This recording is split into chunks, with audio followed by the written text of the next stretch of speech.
All right. Hey, guys, everybody, thank you for coming tonight.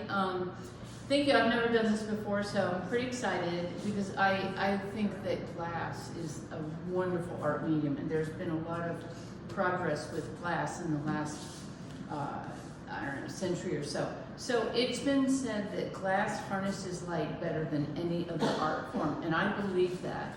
Sound okay? Good? Yes. This is close enough? Mm-hmm. Okay.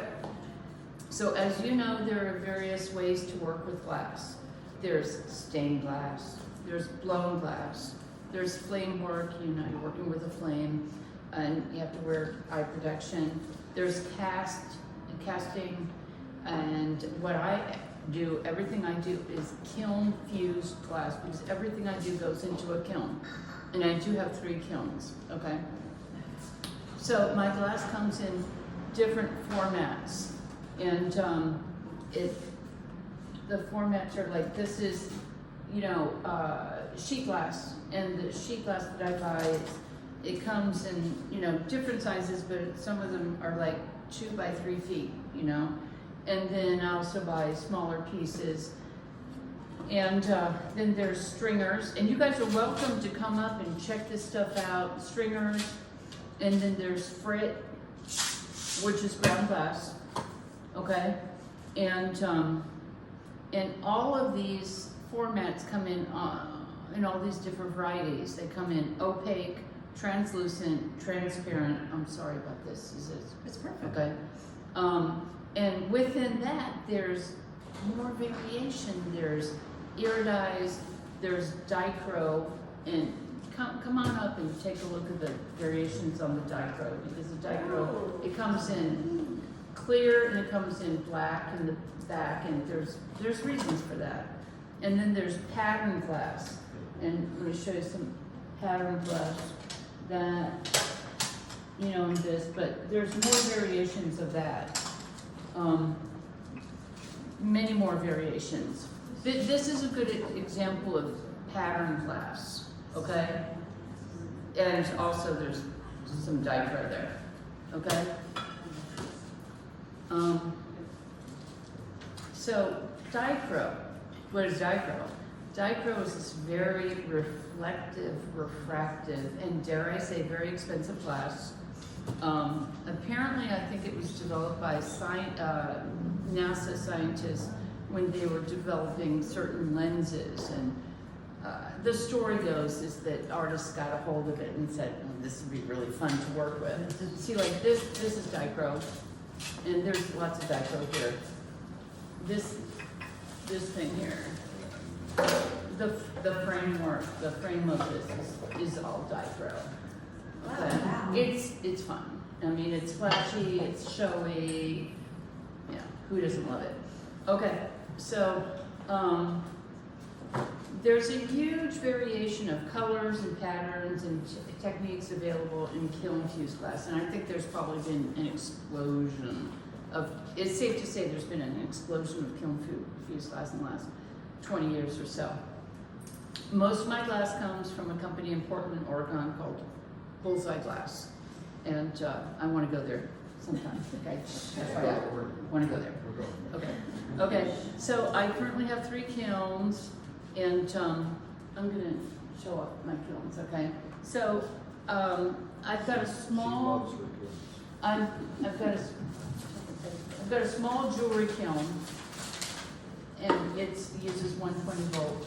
And then I've got oh, thank you.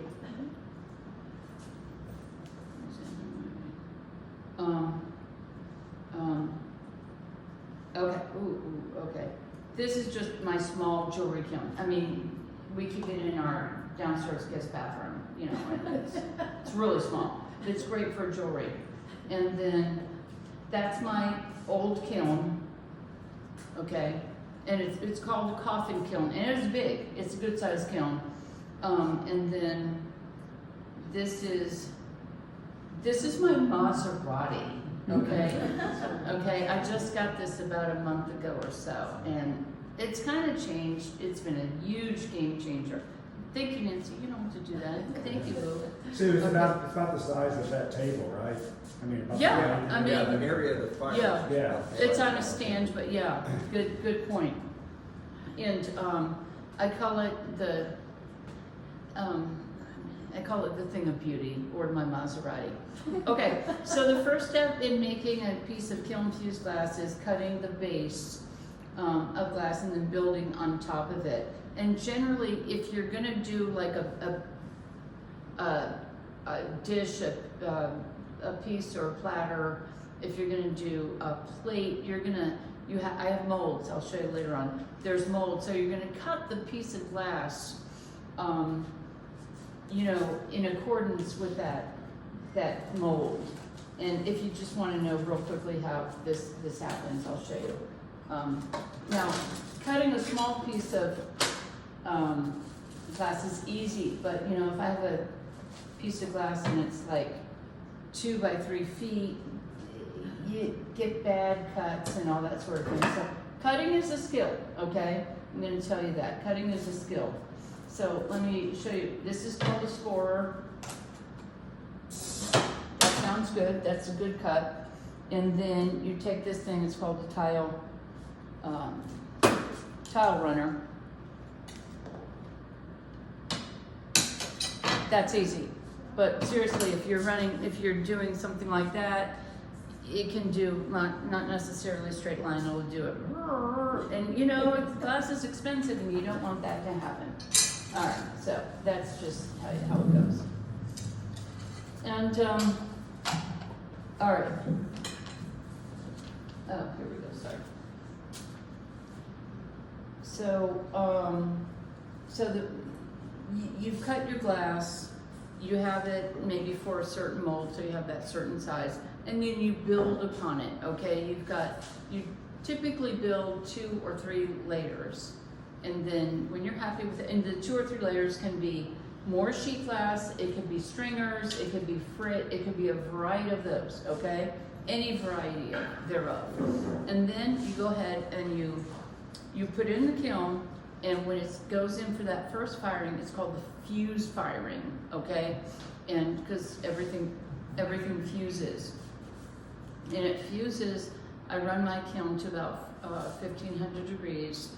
That first firing is typically gonna be 12 hours. It's been as long as 15 hours, because if I have a lot of thick pieces in there, I'm gonna run it really slow. Because if you run it too fast, guess what? Things are gonna crack, okay? And then your pieces are ruined. And then, okay, then after that, if I want to slump it, I slump it into a mold. And when you first fire that piece, it's going to be flat, okay? And then if you're happy with it, you can go ahead and slump it. But if you're not happy with it, you can keep on doing more stuff to it, adding more to it, embellishing it. If you're not happy with certain parts of it, you can grind it off, or you can take a tile saw to it and take off larger portions, okay? So, say I've made something. The pieces, when I first make it, when I first full fuse it, it's gonna be flat, okay?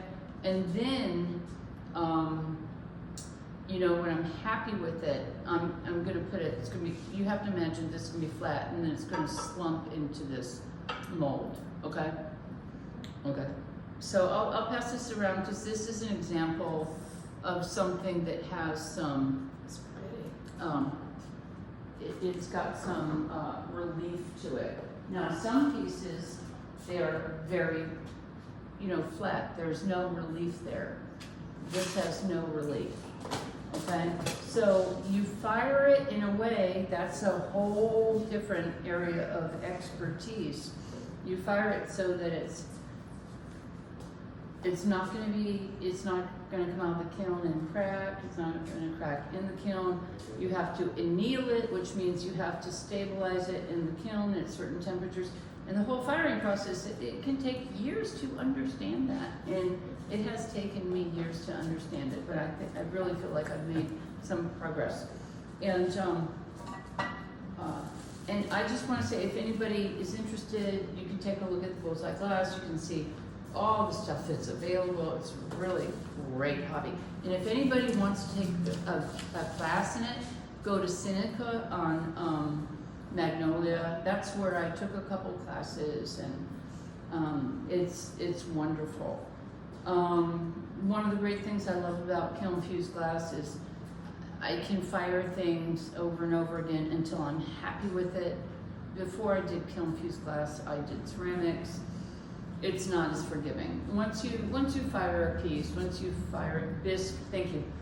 And once you bisque and glaze and fire a piece, if you're not happy with it, it's pretty much the way it is. Whereas I can keep on firing, I can keep embellishing, I can really change the, like some of these lines are very discreet and strong. If I fire enough times, they get smoky and impressionistic, and that's something I'm really into. And anyway, I think that's it. I want to show you a couple pictures. And then, thanks, Paul. I'm going to show you just a couple pictures. I've got a bunch of molds in my studio, and I love my studio. It's my happy place. Okay. This is all my frit. I've got a lot of frit, okay? Frit is the little pieces. Frit, thank you, Nancy. It is the little broken up pieces, right? Thank you. Frit is the ground glass, and it can be powder, fine, which is the size of salt or sugar, medium or coarse. Coarse is the size of small pebbles, okay? And let me show you. Here's an example of something that has different sizes of frit. So why don't you go send this around the room. There's powder in there, there's probably medium and coarse. That's all frit, all that color there.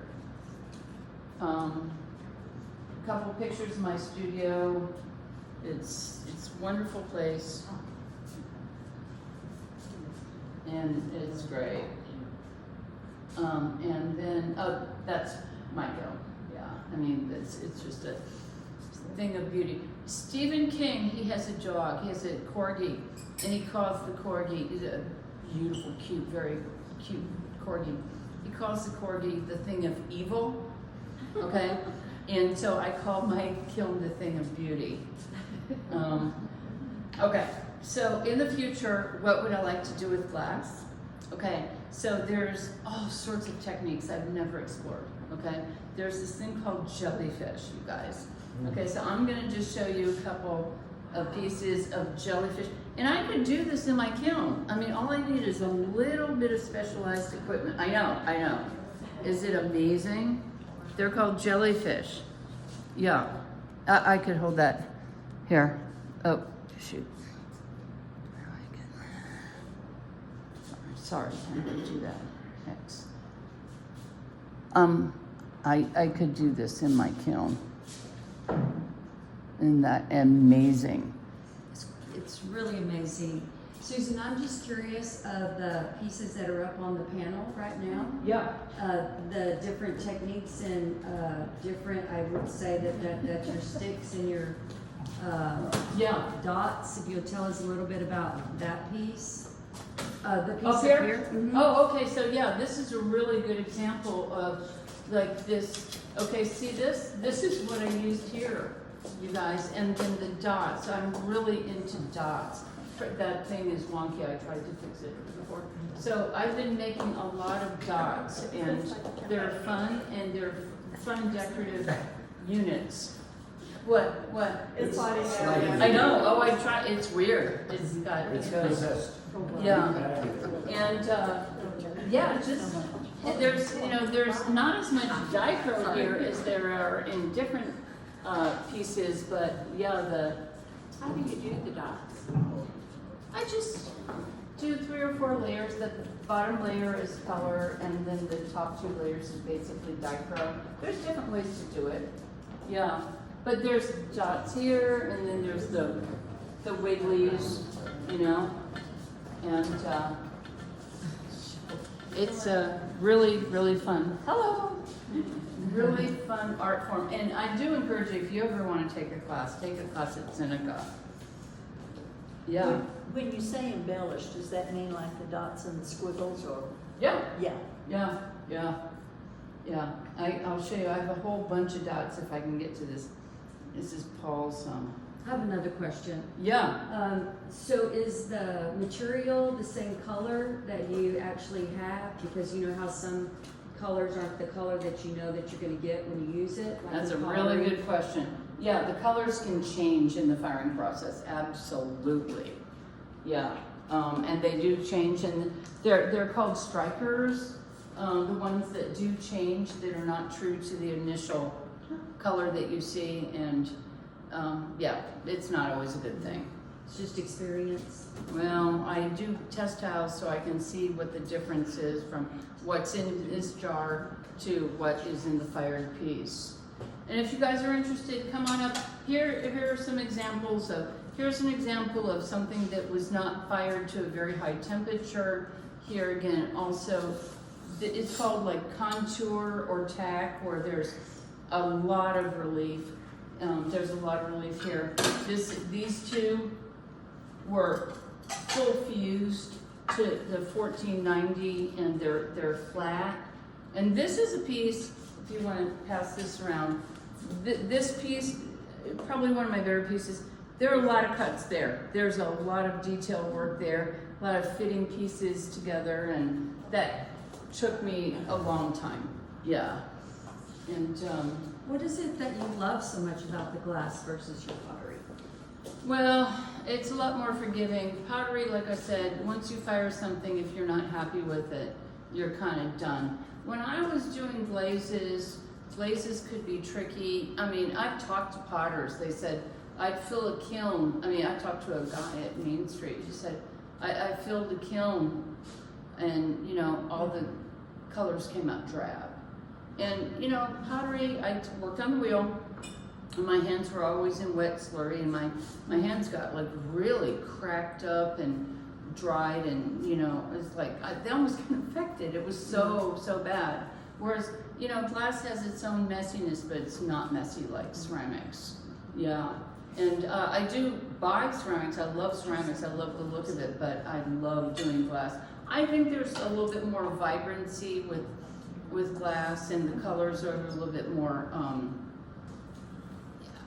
I have more variation in color than I would if I was working with ceramics. You know, we have a better spectrum of color than you do in ceramics. How do you feel about jewelry versus these pieces? I think I got burnt out on doing jewelry. I'll get back to it in the future, You're wearing your pieces. Yeah. No, they're Yeah. beautiful pieces. Yeah, I will get back to it in the future, but not right now. I like doing the bigger pieces, bigger She has bolder. lots of pieces of earrings and Mhm. other things. Not right now. Nothing I'm interested in showing anybody. So anyway, who's next, guys? I'm sorry. Any other questions? Does anybody have any questions? Can we just show this piece real quick? Oh, wow. The big one. Mm-hmm. She wants I'm you to sorry. show it. This is the biggest piece I've ever done, actually. Yeah. So it's just, dichro is great fun. It's kind of flashy and showy, and I love color, and glass just does it for me. It's so much fun. And you're saying something about trimming the edges. What was that? Yeah, well, when I fired it, I didn't like the way the edges were. And so I have a grinder where I can grind things. I also have a tile saw, and because sometimes the edges are wonky, and you have to get rid of those bad edges. How much do you think that weighs? This is 12 pounds, because Paul weighed it for me. Yeah, God love Oh, him. my. That's Yeah. heavy. It's kind of heavy. It's beautiful. I think Thanks. it makes a beautiful tabletop too. 8 pounds. You're not No, gonna slum no, baby, I'll put it back. I'll do it. Thanks, honey. You're not gonna slum it, are you? You know, if somebody wants it,